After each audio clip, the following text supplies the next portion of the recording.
حضور جب گھر تشریف لے جاتے تو صحابہ تو بیٹھی مسجد نبوی میں رہتے، دور دور سے آئے ہوتے اور حضور سے دین لینا ہوتا انہوں نے. تو آقا کریم نے اگر واپس تشریف لانا ہوتا تو حضور اپنے موزے مبارک، اپنے نالین وہیں دروازے پہ چھوڑ دیتے. تو اس کا مطلب یہ ہوتا، اشارہ سائن یہ ہوتا کہ میں ابھی آیا. اور اگر حضور نے جا کے استراحت فرمانی ہے، دیر کے بعد تشریف لانا ہے، ایک نماز کے بعد گئے اب دوسری نماز کے وقت ہی آئیں گے، تو حضور نالین سمیت تشریف لے جاتے. تو جب حضور کے جوڑے پڑے ہوئے تو صحابہ سمجھتے کہ وہ آنے والے ہیں، تو پھر ان کی نظریں دروازے پہ لگی رہتی. تو اچانک جب حضور آتے تو وہ یہ لفظ بولتے، خرجنا رسول اللہ. کبھی کہتے کہ حضور طلوع ہوئے، کبھی یہ بھی کہتے طالع علینا، ہمارے اوپر طلوع ہوئے. تو یہ مختلف روایات حدیث میں ملتے ہیں. تو یہ کیا کہتے ہیں سنو ذرا. حضرت ابو شریح الخزاعی رضی اللہ تعالی عنہ فرماتے ہیں، خرج علینا رسول اللہ صلی اللہ علیہ وسلم فقال، حضور تشریف لائے، ہمارے درمیان جلوہ فراز ہوئے. فقال، اور ارشاد فرمایا، الیسا تشہدون اللہ الہ الا اللہ وانی رسول اللہ، تم گواہی دیتے ہو کہ اللہ کے علاوہ کوئی معبود نہیں ہے اور میں اللہ کا رسول ہوں. قالوا بلا، سب نے کہا کیوں نہیں. یعنی مطلب کیا کہ میں جب اللہ کا رسول ہوں تو پھر جو کہہ رہا ہوں اس کو غور سے سنو. اب ذرا دیکھیے کہ حضور نے یہ کہہ کے ایسا ماحول پیدا کر کے کہا کیا. اب اس کہنے پہ قربان. حضور نے ارشاد فرمایا، یہ اللہ کی کتاب قرآن مجید، اس کا ایک سرا تمہارے ہاتھ میں ہے. یعنی یہ اللہ کی لٹکتی ہوئی رسی ہے قرآن مجید. اور لٹکتی جو رسی ہوتی ہے اس کے دو سرے ہوتے ہیں نا.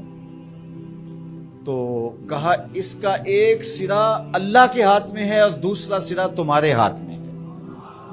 اللہ اکبر. فتمسکو، اس کو مضبوطی سے پکڑ لو. دیکھیے یہ لائٹ جل رہی ہے نا، اس کے اندر تار لگی ہوئی ہے. تار کا ایک سرا مین پاور ہاؤس سے جڑا ہوا ہے اور دوسرا سرا اس لائٹ سے جڑا ہوا ہے. تو اگر یہ دوسرا سرا مضبوطی سے یہ لائٹ پکڑ لے تو پھر روشنی دے گی نا، اجالا دے گی، ظلمت مٹائے گی. لیکن ادھر سے تو جڑا ہوا ہے، لیکن یہ ادھر سے نہ پکڑے تو بتاؤ روشنی ہوگی. تو کہا کہ قرآن ایسی اللہ کی کتاب ہے، اللہ کی لٹکتی ہوئی رسی ہے، جس کا ایک سرا تمہارے رب کے دستے قدرت میں ہے، دوسرا سرا تمہارے ہاتھ میں ہے. فتمسکو، کہا جوڑ مضبوط کر لو، پکی طرح سے اس کو پکڑ لو. جب پکی طرح سے پکڑ لو گے تو فرمایا فَإِنَّكُمْ لَن تَدِلُّوا، ظلمت تمہارے قریب بھی نہیں آ سکتی، چانن ہی چانن ہوگا اور کبھی بھی تم گمراہ نہیں ہو سکتے، کبھی بھی ہلاک نہیں ہو سکتے. تو یہ راز یہ لائٹ پا گئی ہے، یہ راز یہ پنکھا پا گیا ہے کہ ایک سرا تو تار کا پاور ہاؤس سے جڑا ہے اور پورا کرنٹ آ رہا ہے، لیکن اگر ادھر سے اس کا کنیکشن کمزور ہو گیا تو یہ چل نہیں پائے گا، یہ روشن نہیں ہو پائے گی.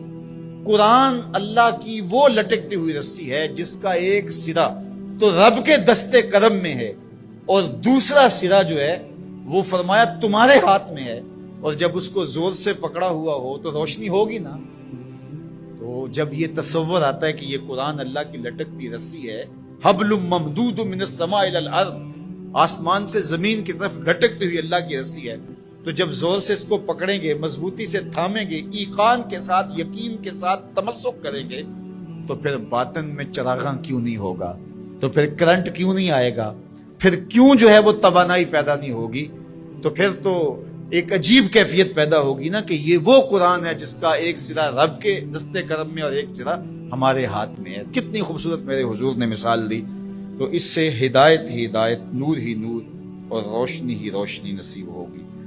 اچھا، اس عنوان سے صرف ایک روایت سن لیجئے. حضور نے ارشاد فرمایا، حضرت عبداللہ ابن عباس رضی اللہ تعالیٰ عنہ کی مرویات سے ہے، حضور نے ارشاد فرمایا کہ جس نے فساد امت کے دور میں میری ایک سنت کے ساتھ تمسک اختیار کیا، میری ایک سنت کو مضبوطی سے پکڑ لیا، جب فساد بپا ہوگا، جب میری سنتوں کو توڑا جا رہا ہوگا، دین کی قدردانی نہیں ہوگی، لوگ دین کی پرواہ نہیں کریں گے، خواہشات کے غلام بن جائیں گے، اس زمانے میں جس نے میری ایک سنت کو مضبوطی سے پکڑ لیا، میرے اور آپ کے آقا و مولا فرماتے ہیں اللہ اسے 100 شہیدوں کا ثواب عطا